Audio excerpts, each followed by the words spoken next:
Hola amigos de YouTube, me complace compartir con vosotros la vida de Smith Wigglesworth. Vamos a estar hablando en los siguientes minutos de lo que fue su vida y de cómo él impactó y transformó el mundo. Smith Wigglesworth nació en 1859 y falleció en 1947. La verdad es que fue un hombre movido por el Espíritu de Dios. Podemos ver en su ministerio resurrección de muertos, increíbles facetas, manifestaciones del poder de Dios. Para él, la simple obediencia a lo que uno creía no era una característica extraordinaria, era simplemente el fruto de la fe. Se dice que su propia fe era inquebrantable y algunas veces implacable, era radical. Pero también se dice que poseía una unción especial para la enseñanza y un claro sentido de la compasión que tenía por fruto de incontables salvaciones y milagros en su ministerio, todos los días. El documento que vamos a estar tratando acerca de la vida de Smith Wigglesworth es un resumen de una recopilación que hizo Robert Liardon. Es un investigador, un historiador pentecostal, pastor, evangelista, conocido por dos libros que son Los Generales de Dios, en los cuales ha tratado la vida de, entre otros, John Wesley, Kathryn Kuhlman y algunos así. Una vida esforzada. Smith Wigglesworth nació el 8 de junio de 1859 en un pequeño pueblo de Inglaterra llamado Yorkshire, en el seno de una familia muy pobre, y empezó a trabajar desde los 6 años de edad durante 12 horas al día. ¡Wow! 12 horas al día, desde los 6 años de edad. Por tal razón nunca fue a la escuela. Aunque sus padres no eran cristianos, no hubo nunca un tiempo en el que el joven Smith no buscara a Dios. No le enseñaron a orar en su hogar, pero siempre estaba en esa búsqueda por su cuenta. Su abuela era una antigua wesleyana que creía en el poder de Dios y siempre hacía que Smith la acompañara a las reuniones. Cuando Smith cumplió 8 años, quiso cantar él también en la iglesia. Al comenzar a cantar, un claro conocimiento del nuevo nacimiento vino a él y comprendió lo que Jesucristo había hecho por él por medio de su muerte y su resurrección. Es decir, Dios mismo se reveló a él cuando empezó a alabar y adorar a Dios en la iglesia junto con su abuelita. El joven Wigglesworth se convirtió inmediatamente en un pescador de almas. La primera persona que ganó para Cristo fue su propia madre. A los 8 años se convirtió en una iglesia metodista wesleyana y empezó a predicar el Evangelio de Jesucristo. Recordemos que la iglesia metodista wesleyana tiene su origen en el, por así decirlo, el Club Santo, del cual formaba parte Carlos y John Wesley.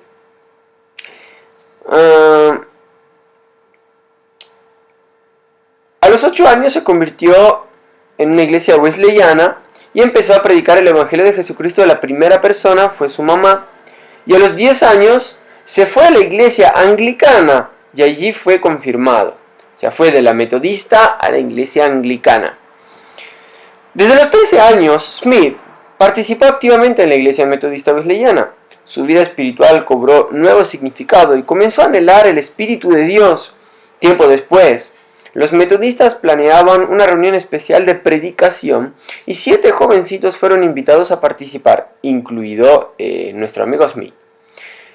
Con 3 semanas para prepararse, el joven vivía en oración. Cuando llegó el día, tomó la plataforma para predicar durante 15 minutos. Y al terminar, no recordaba ni una palabra de lo que había dicho. Lo único que recordaba era el increíble ardor que lo cubría y los gritos de aliento de la gente. En 1875, cuando solo tenía 16 años, se fue al Ejército de Salvación de William Booth para compartir su amor por los perdidos. Creía que el Señor lo ayudaría en todo y comenzó su ministerio. En 1877, cuando contaba con 20 años, fue a casa de un plomero para pedirle trabajo.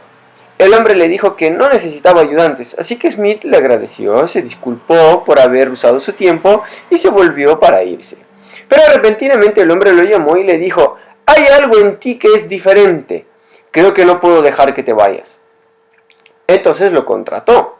Smith hacía un trabajo tan excelente que decidió mudarse a Liverpool con su experiencia en plomería.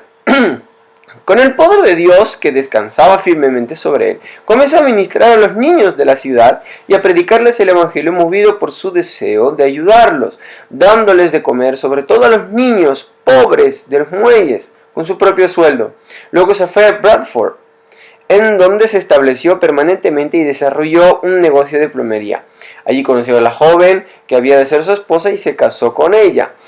Aquí quiero hacer un paréntesis. Cuando habla de su vida en Liverpool, debemos recordar que Liverpool era una zona industrial y era un lugar muy pobre. Los niños vivían en pobreza extrema. Y él empezó a amar a esos niños y empezó a acogerlos en su casa y los lavaba, les daba de comer.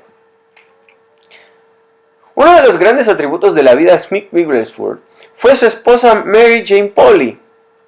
Polly era tan fuerte o más algunas veces que su esposo. Nunca se negaba a acompañarlo. Smith estaba de acuerdo.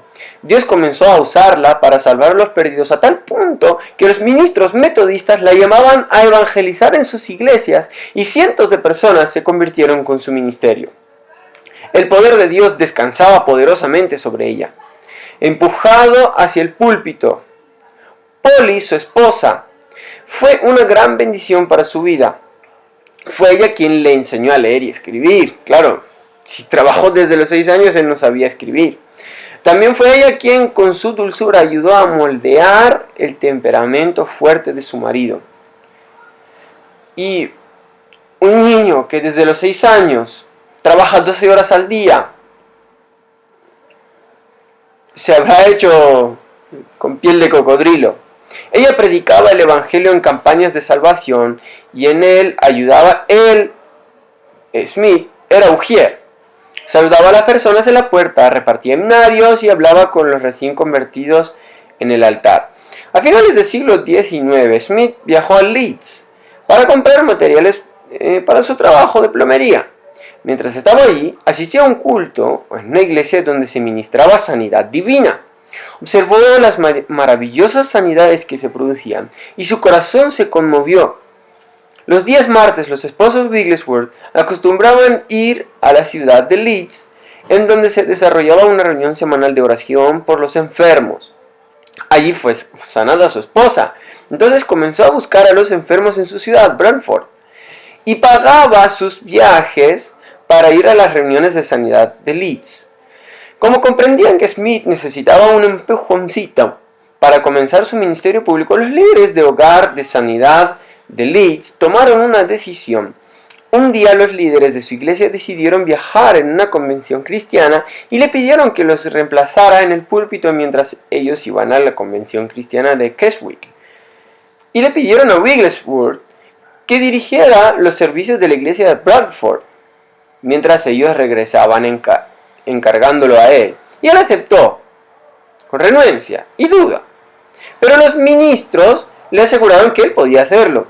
Cuando llegó el día de ministrar, Smith estaba a cargo de la reunión, pero no había quien predicara. Todos estuvieron de acuerdo que él debería de hacerlo. Vaciló, pero comenzó a predicar y ministrar a pesar de su inexperiencia y de su falta de títulos académicos. Y al terminar su mensaje, 15 personas se acercaron para que orara por su sanidad, y todas fueron sanadas por Dios. Un hombre que andaba con un par de muletas se acercó y cuando Smith oró por él, comenzó a saltar por todos lados sin sus muletas, totalmente sano. Nadie estaba más sorprendido que el mismo Smith.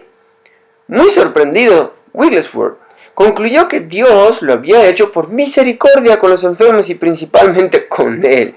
Pues recordemos que Smith Wigglesworth, aunque bueno, tenía una relación con Dios y que buscaba a Dios, oraba, tenía un corazón lleno de misericordia y amor por las personas, pero él no había estudiado en ningún seminario, no tenía grandes conocimientos bíblicos, pero Dios aún así le plació usarlo. Posteriormente, el mismo Smith Wigglesworth sufrió una grave apendicitis que lo tuvo a las puertas de la muerte porque él se negó a ser operado. Pero una pareja de jóvenes vino a visitarlo y el joven oró por él diciendo: «Fuera, demonio, en el nombre de Jesús». E inmediatamente Wigglesworth se sintió bien y recuperó sus fuerzas. Imaginen que este hombre, Smith Wigglesworth, estaba enfermo. Apendicitis, eso de verdad te mata. Si no se opera y se quita, eso te mata. Y él dijo: no quiero que me operen. Él creía en Dios, creía que Dios lo iba a cambiar, lo iba a sanar. Entonces llegan unos jóvenes a su casa y oran por él, echando fuera un demonio, y el hombre fue sano. Teniendo como base estos testimonios, entre otros, en sí mismo, comenzó su ministerio de sanidad antes de recibir el bautismo del Espíritu Santo y llegó a ser conocido como predicador en el pueblo de Bradford y en los alrededores cercanos, en donde ministró hasta los 48 años de edad. En sus servicios llevaba a muchos a los pies de Cristo y oraba por los enfermos.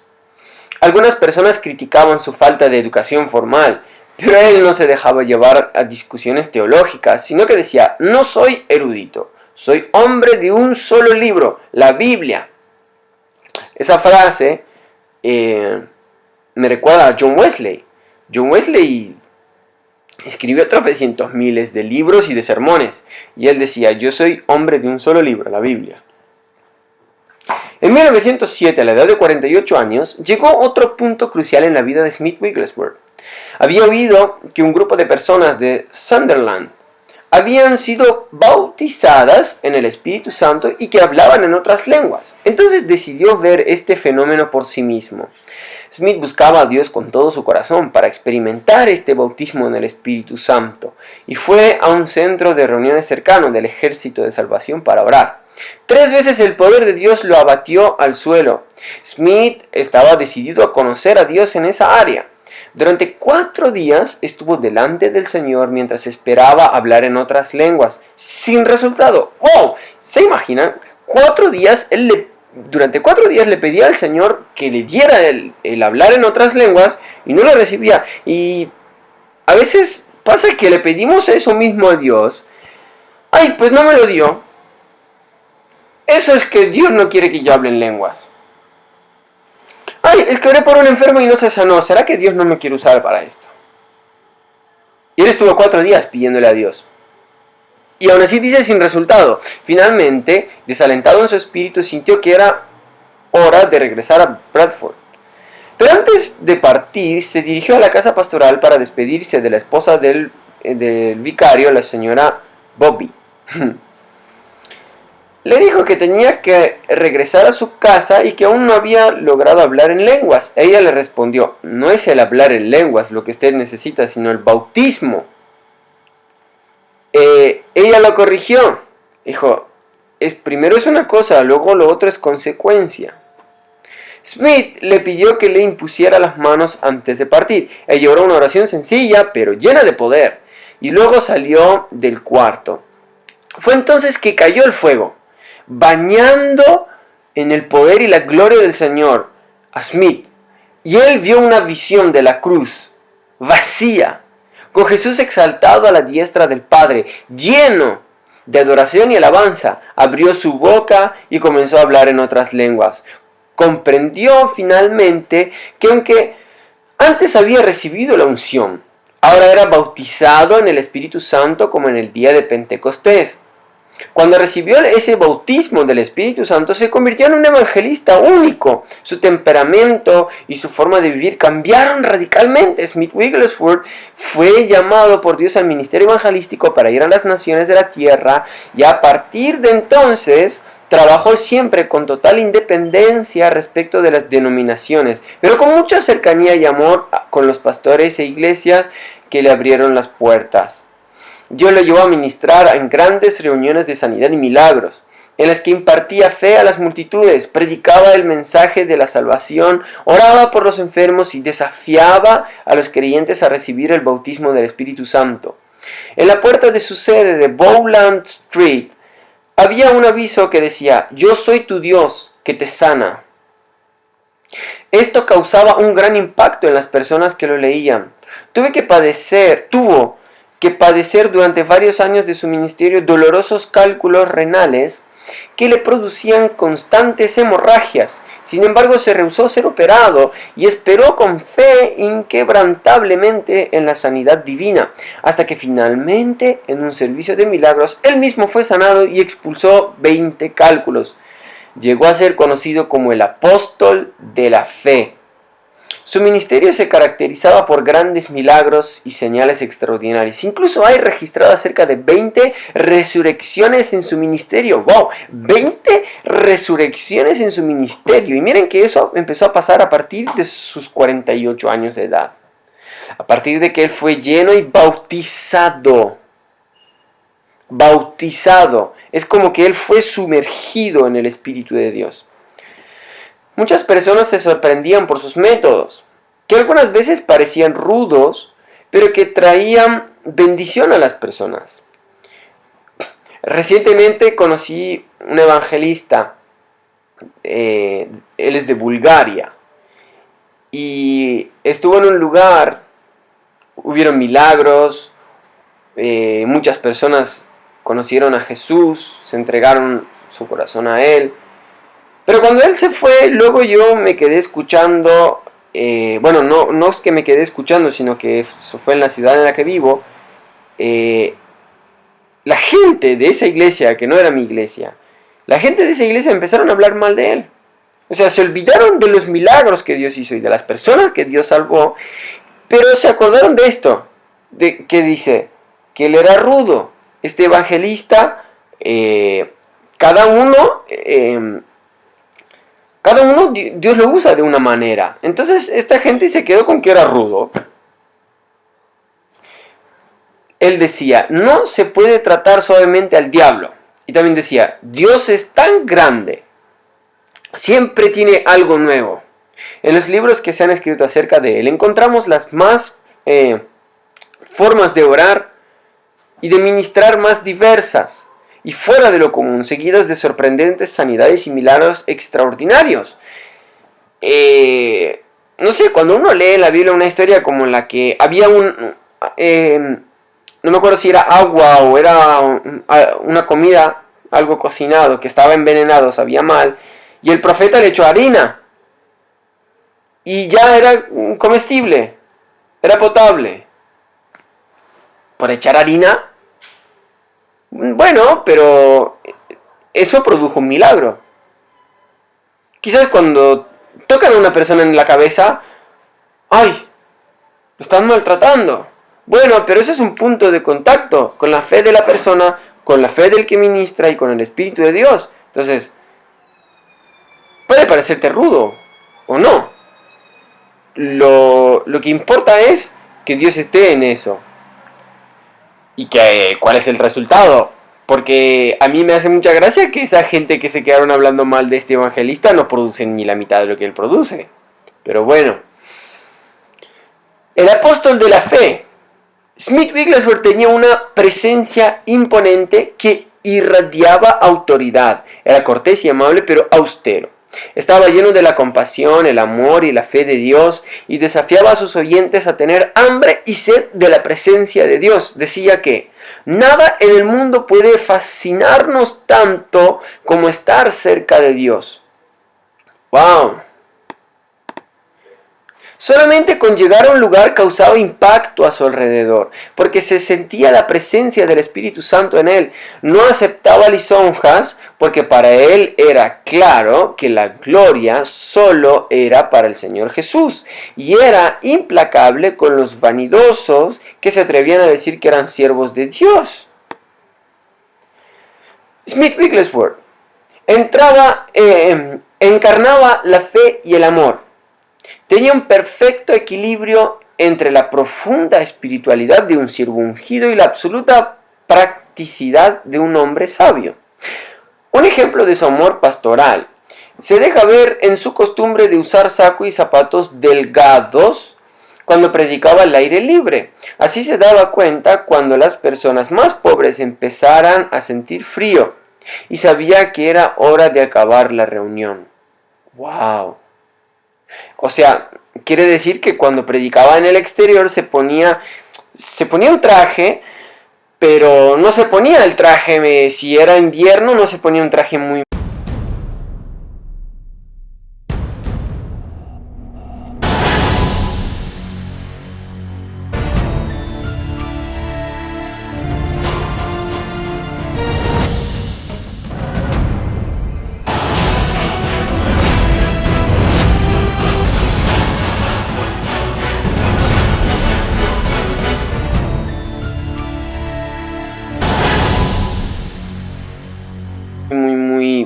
caliente, porque los pobres que iban a escucharlo tenían ropa mala y entonces sentían el frío mucho más rápido. Wow. Era particularmente generoso con los hermanos, con las iglesias y especialmente con los pobres. Ofrecía unas cenas especiales para personas muy pobres basándose en las palabras de Jesús en Lucas 13:14. Mas cuando hagas banquete, llama a los pobres, los mancos, los cojos y los ciegos, y serás bienaventurado, porque ellos no te pueden recompensar, pero te será recompensado en la resurrección de los justos. ¡Wow! ¡Qué pasaje!, ¿no? Cuando hacemos fiestas invitamos a nuestros amigos, ¿verdad? Y a veces, después de que nosotros hagamos una fiesta, nuestros amigos hacen una fiesta a la que ellos también nos vuelven a invitar. Pero Jesús dice, cuando hagas un banquete, invita a los que después no te pueden invitar, porque no tienen dónde llevarte, porque no tienen que darte de comer. Él daba un breve mensaje evangelístico en estas cenas y muchas personas se convertían. Se movía siempre de acuerdo con lo que el Espíritu Santo le decía. Casi siempre empezaba orando en lenguas e interpretando el mensaje. Se deleitaba en la adoración y especialmente le gustaba el himno Solo Creer. Su oración era poderosa y conmovía el trono de Dios. Una vez en una campaña evangelística en Noruega, le pidió a Dios algo diferente y el Señor le dijo, esta noche todas las almas serán salvas.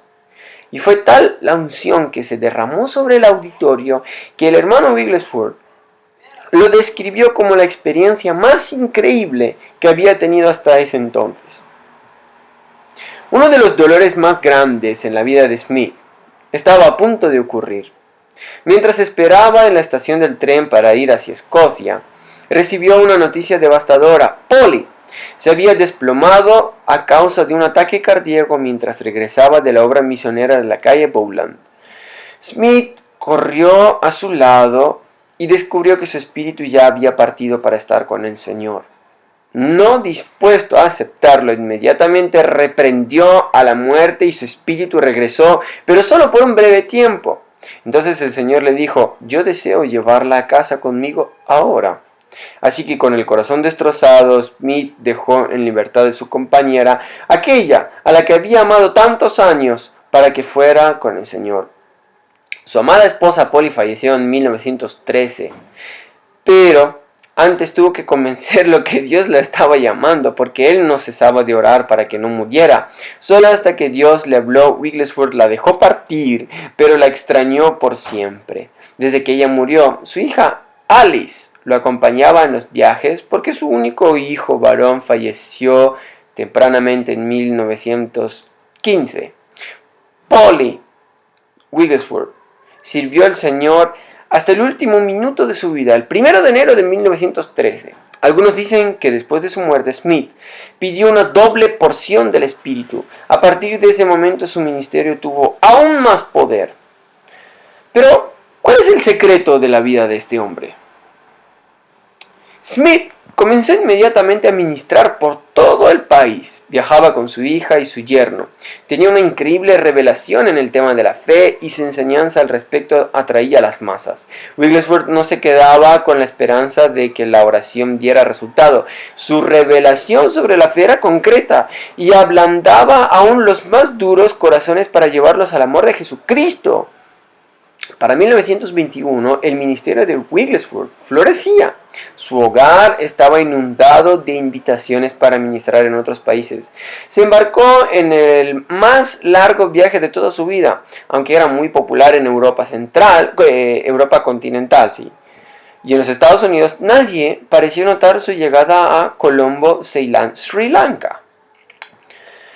Pocos días después, las multitudes llenaban el edificio, es decir, él ya había estado en Estados Unidos y por toda Europa continental lo conocían, ¿no? Pero, ¿quién lo conocía en Sri Lanka? Estamos hablando de 1915, por ahí.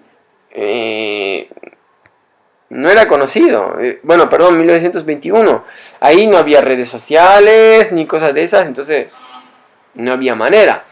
Pero pocos días después las multitudes llenaban el edificio para tratar de conseguir un lugar. Muchos quedaron afuera. Cuando la reunión terminaba, Smith pasaba por entre medio de miles de personas. Las tocaba y creía en el poder de Dios para con ellas. Según los relatos, decenas de personas fueron sanadas con el solo paso de su sombra por encima de ellas.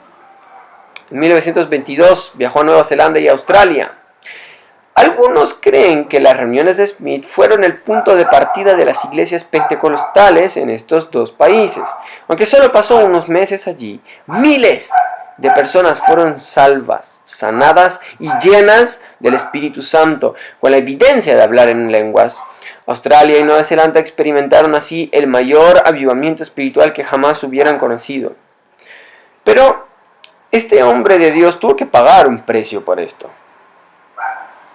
Y vinieron las aflicciones sobre él. Aunque los ojos de Wigglesworth habían visto muchos milagros y sanidades instantáneas, él mismo no recibió esos milagros. En 1930, cuando ya tenía 70 años, sufría de tremendos dolores. Oró, pero no recibió alivio. Así que fue a ver un médico, que después de sacarle algunas radiografías le dio un diagnóstico de un caso severo de cálculos en el riñón en un estado avanzado. Su única esperanza era una operación, dado que según el médico si continuaba en este doloroso estado moriría. Smith le respondió: «Doctor, el Dios que creó este cuerpo es quien puede sanarlo. Ningún cuchillo me cortará mientras yo tenga vida». ¡Guau! Era testarudo, era radical. Smith pensó que este sufrimiento acabaría pronto, pero duró 6 largos y dolorosos años. Meses no, 6 años. Durante este tiempo nunca dejó de asistir a las reuniones programadas, con frecuencia ministraba 2 veces por día. En algunas reuniones oraba por hasta 800 personas mientras se retorcía de dolor él mismo. Algunas veces abandonaba el púlpito cuando el dolor se volvía insoportable, pues para luchar en el baño mientras despedía otra piedra. Luego regresaba a la plataforma y continuaba con la reunión. Con frecuencia se levantaba de su propia cama para ir a orar por la sanidad de otros. Muy pocos sabían que él mismo estaba atravesando la más grande prueba de su vida. Algunas veces perdía tanta sangre que su rostro estaba pálido y tenía que envolverse en mantas para recobrar calor. Después de los 6 años, tenía más de 100 piedras en una botella de vidrio. ¡Wow! ¡Wow! Y no fue más porque Dios lo llevó.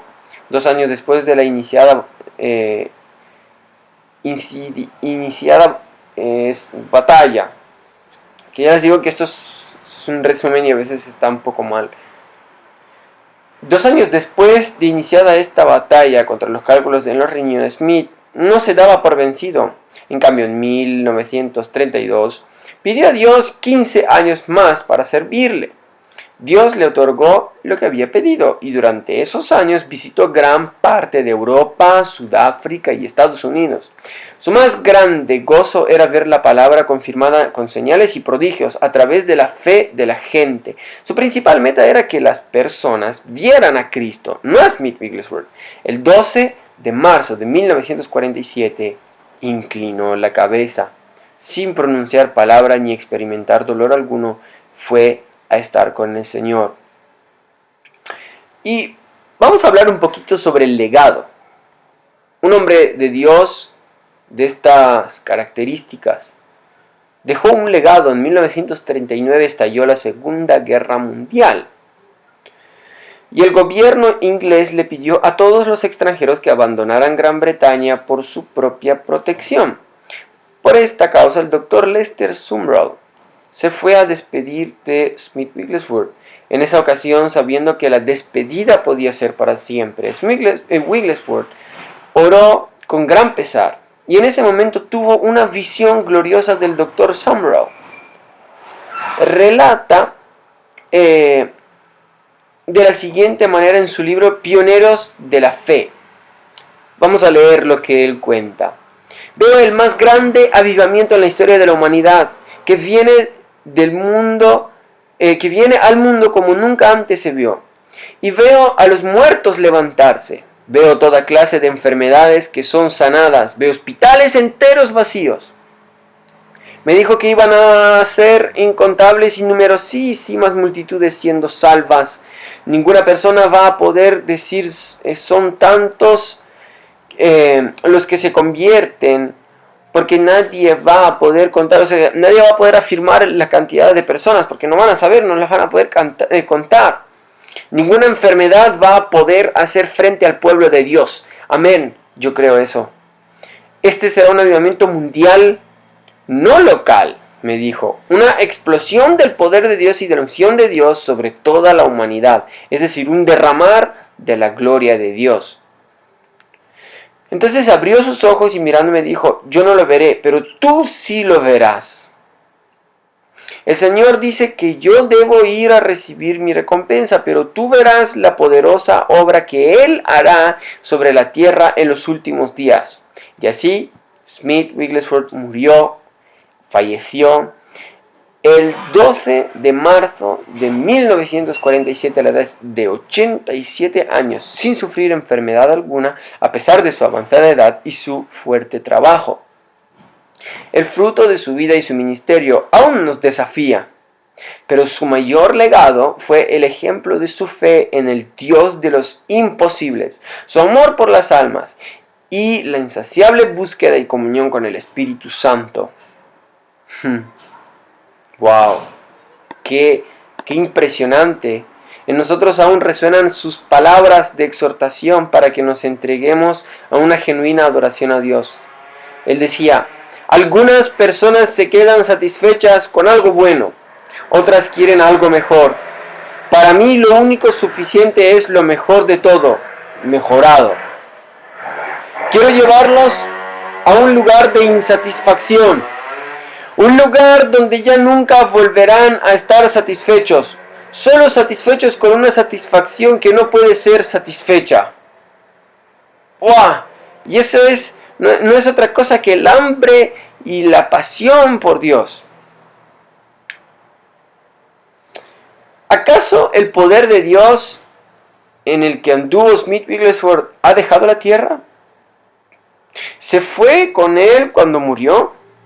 Por supuesto que no. El mismo poder con el que operaba Wigglesworth está a nuestra disposición hoy. Es el poder de Dios. No necesitamos más poder. Solo necesitamos utilizar nuestra fe y compasión para que ese poder opere.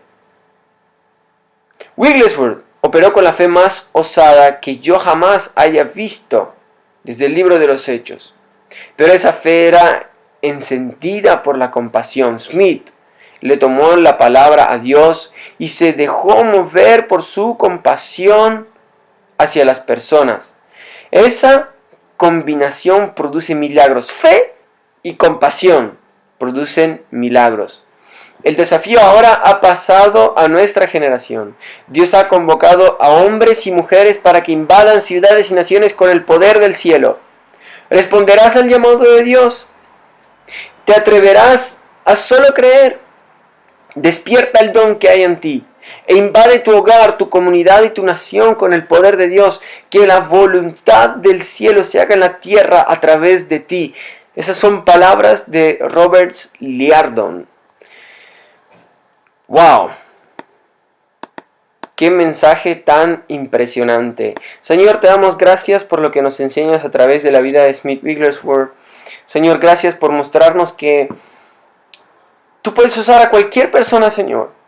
Tú no buscas estudios específicos o formación específica, sino que al que tú escoges lo preparas. Como lo hiciste con este hombre, Señor, tú pusiste tu mirada en él y él respondió a tu llamado. Aunque él no estaba listo, no estaba preparado, pero tú sí lo preparaste, Señor. Señor, oramos que tú nos reveles tu voluntad. Señor, oramos que tú nos hables con claridad en los últimos días. Oramos, Señor, que podamos oír la voz de tu Espíritu Santo con claridad, y te pedimos, Señor, que nos llenes, que nos bautices con Espíritu Santo y fuego. Tú dijiste, os conviene que me vaya porque rogaré al Padre y os enviará al Consolador, al Abogado Defensor, al Espíritu Santo. Y solo tú, Jesús, eres más poderoso que el que está en el mundo. Y solo tú, Jesús, bautizas con Espíritu Santo y fuego. Y eso es lo que te he pedido hoy. Que tú me bautices y bautices cada persona que estamos viendo esto, Señor, de la vida de Smith Wigglesworth, aprendiendo de él. Bautízanos, Señor, con el bautismo del Espíritu Santo y fuego, con la evidencia de hablar en nuevas lenguas. Danos de nuevo para buscarte y para predicar tu palabra, y extiende tu mano, Señor, para hacer milagros y prodigios. Palabras de ciencia, Señor. En el nombre de Jesús. Amén. Bueno, para terminar, quiero contarles que desde que estoy haciendo las memorias de Charles Finney, algo empezó a suceder.